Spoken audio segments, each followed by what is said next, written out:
Hey, shout out to Boxing Bros UK. I appreciate the interview and can't wait to come back for the interview. Hello everybody, this is Boxing Bros UK here. I am a His the Boss Chris, and I have a special guest with me today, Carl from Last Bell Boxing. Topic of the day is Joshua Buatsi, Zach Parker, light heavyweight fight in Manchester. My first question is, how do you feel about the fight, Carl? Yeah, I'm not. Zach Parker's career's drifting a little bit into it, and there's no Nottingham Derby bias going on here, by the way. I'm not just saying it because he's from Derby, but he had that big chance against John Ryder, didn't he? Where the next fight would have been Canelo, I think, and he lost. And admittedly, had a bad injury in that fight, but he's drifted a little bit, hasn't he, over the last year or so? We've not really seen much of him. He's not been out much, and let's have it right. He's a super middleweight, really, isn't he? Yeah. So he's jumping in with Buatsi, who, let's have it right again, performed well against Callum Smith in that last fight. So he took Callum Smith all the way, but I just think Callum Smith's a level above. So yeah. No, he's jumping on there. That's bang on, that is. Jumping into the fire with Buatsi, isn't he? It'll be a tough fight, tough night at the office. Yeah, that's what I'm thinking. When it got announced, it was like, I was like, meh. It's like, it's not, it don't, because he's Zach Parker, he's always been touted as supposed to be good, but he's never actually had any standout wins. And the one time he had a chance to prove himself, he had the injury. And so it's just, I'm just not really excited about it. I'm Joshua Buatsi, but on the other hand, it might be one of them where he's in a good place and all that, and this is his time to shine, no injuries, and he'll show it and he'll prove everyone wrong. But it's just... Well, if Buatsi wasn't to win this fight, Buatsi's got a lot more to lose than Zach Parker in this fight. For sure. So my next question, has Parker improved at light heavyweight? Because obviously after that loss to John Ryder, he's been campaigning at light heavyweight. I think he had one more super middleweight fight, but they've all been at light heavy. Do you think you've not seen much, but do you think he's better at light heavyweight, or he's just still the same? Yeah, the fact that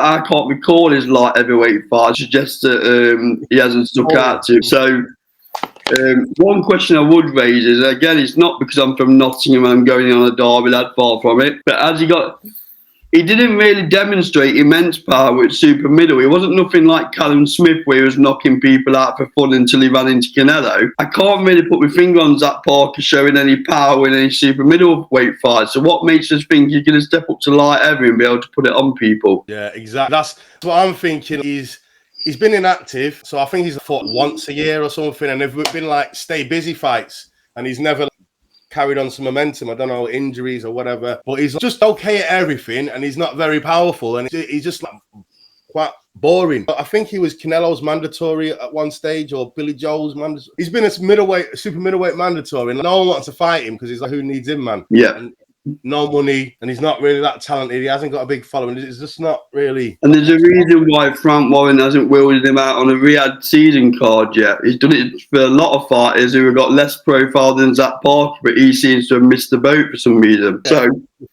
why is that? Super middleweight's not a great division anyway. So let's be honest about that. Terence Crawford is the champion. Yeah, and he's kind of handed all the belts back and said, thank you very much, I won't be hanging around at this division because there's no doing, answer. So, I think, don't get me wrong, it's Zach Parker's cup final as well, though. So, That's the thing, you never know, because obviously every dog has its day, and you write people off, and then that's why we love boxing. And then he could show us a masterclass and absolutely blow us all out of the water and be like, oh, this is what I was trying to tell people how good I am and I had my chance to shine. Yeah, and he puts himself squarely in the picture for future Riyadh cards, right? If he wants to go in there and beat Buatsi by any means, really. But even if you don't beat him, but he goes out on his shield and he gives a good account of himself, you know what Turkey Al Sheikh's like? He might think, all right, I'll have you again because you made the fight exciting. Do you know what I mean? I'll be interested to see how many tickets they both ship, because one's obviously from London and one's from Derby, and they're fighting in Manchester. That'll be quite interesting. Main event. Why? That's a weird one. You'd think they'd put it in one of their hometowns, and probably more likely London. Yeah. But what does it do though, Chris? In terms of ticket, is it a York Hall? Is it an O2? It doesn't go any bigger than that, surely. No, I'd probably say York Hall, to be honest. Unless you've got a stacked undercard. What's the undercard like? Let's see. Let's hope. I can't see it. It's just like a main event. That is actually a good point. A main event, and none of them are from Manchester. A main event, and none of them are from Manchester. That's weird. And also, you're heading towards Christmas as well, right? Where fight fans find it hard to shut out the dough anyway for fight tickets. This ain't going to be on pay-per-view. No way. This ain't a pay-per-view fight. Even to attend the arena, you know, some fight fans, with the cost of living there, I don't want to get political, but with the cost of living and everything, people find it difficult, right? Yeah. Unless it's 50 quid a ticket if it was like York Hall or something. But do you know where it's going to be shown in Manchester? I believe it's at AO Arena. It's got a good co-main event. I mean, he's got a good stable of fighters now, though, Frank Warren. So, you know, he's more than capable of putting a good undercard on. Yeah. But he's going to have one eye on the Riyadh season, right? Because we were drifting towards the Riyadh season. So, yeah, it'll be interesting. Might have to showcase some of his talent to see if we can get any on the show. Final one, early predictions.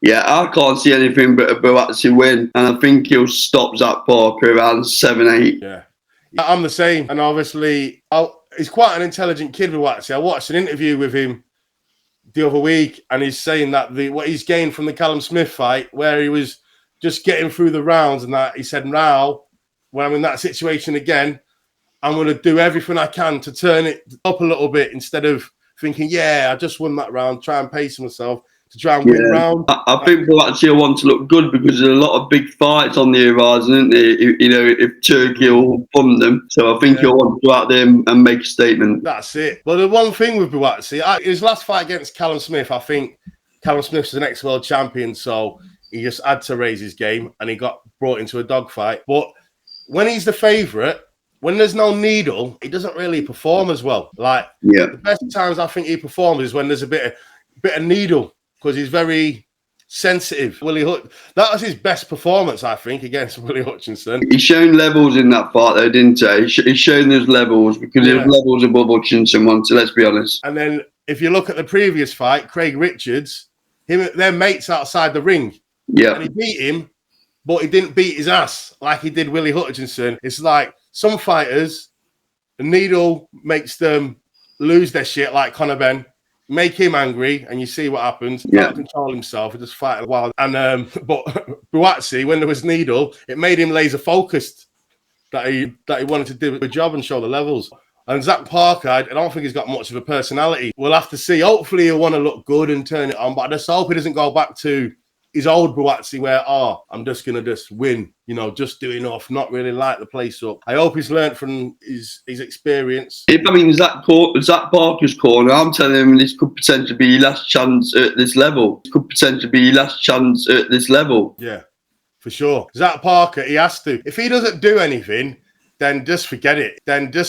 He's just going to be a stepping stone for all the light heavyweights coming through. And he's not really a big ticket seller or anything, so he's not going to get many call-outs or get paid a lot of money if he doesn't show something in this fight. Well, I think that's about it. That's all we can really say about that fight. Yep. Thanks a lot, brother. No problem. Thanks for coming on.